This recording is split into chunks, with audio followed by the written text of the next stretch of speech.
Salut, salut, chers fidèles abonnés de l'Alliance TV. Ici, je tiens quand même à vous partager cette information où nous commençons à voir TV5. Oui, je sais que TV5, c'est la France, hein, carrément. Il faut faire attention avec vos commentaires, franchement.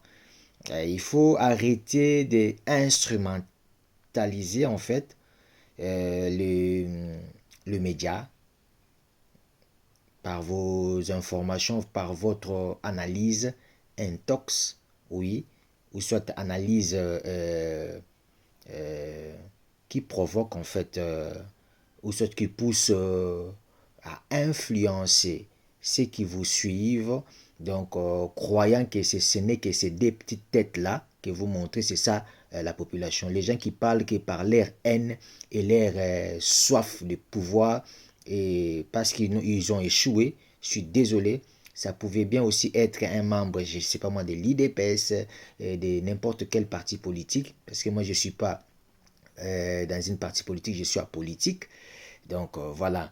Ici, je tiens réellement à rappeler à la majorité des personnes qui font ça de savoir ceci. Le Congo, c'est le plan dédié. Le président Félix Antoine Tshisekedi Tshilombo qui est là, comme vous l'avez bien appelé marionnette, effectivement il est marionnette, mais pas marionnette des institutions, des personnes, des groupuscules, des gens, non. C'est le marionnette de Dieu. C'est Dieu qui manipule l'actuel président de la République démocratique du Congo. Donc, que vous le voulez ou pas, que vous le voulez ou pas, croyez-moi, il n'a pas le mandat. Cet homme a une mission à accomplir. De toutes les façons, quand le Saint-Esprit parle, on ne crie pas beaucoup, hein. On laisse et on voit que par des actions. C'est ce que vous allez voir. Je voulais suivre ce commentaire déjà et cette, je vais dire, analyse qui a été faite et à qui je vois déjà d'un mauvais œil, oui, de la part de TV5. Pourquoi aller seulement chercher ces individus-là? M23, Denis Sanga, de tout ça là, des traîtres. Vraiment. Il faut quand même un moment comme ça respecter les peuples congolais. Les peuples congolais que vous parlez là, c'est quel peuple qui a été meurtri, tué, violé à l'Est? Qu'est-ce que vous avez fait vous quand vous étiez là? Ayez un peu vos retenues et du respect, s'il vous plaît. Je vous laisse suivre. Une conférence de presse aux allures de meeting politique. 3 heures de discours sans détour et à la fin une annonce très attendue. Je n'ai pas sollicité le troisième mandat. Mais je vous le dis, si le peuple veut que j'ai un troisième mandat, j'accepterai.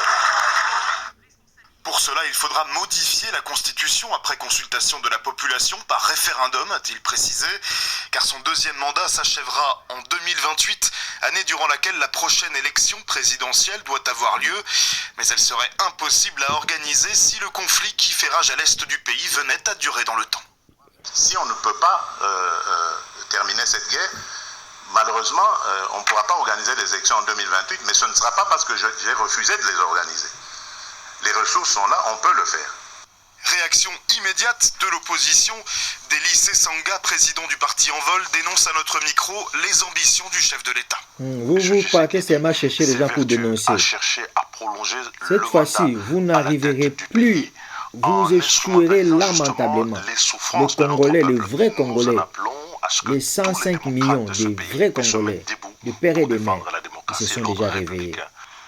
À 2000 km de là, à Bukavu, ville aux mains de l'AFC M23 depuis bientôt 1 an et demi, Mick Moutiki n'a pas manqué une miette du discours. Il n'en revient pas. Pour lui, la priorité, c'est le rétablissement de la paix dans le sud et le nord Kivu. Les gens qui sont ici, donc l'AFC M23, risquent de se dire qu'ils ne sont pas concernés avec cette constitution. Un pays ne pouvant avoir deux constitutions, ce qui pour nous posera un sérieux problème existentiel pour notre pays. Aujourd'hui, une question se pose, est-ce que le référendum proposé par Félix Tshisekedi pourra se tenir sur l'ensemble du territoire alors que l'Est est toujours en guerre?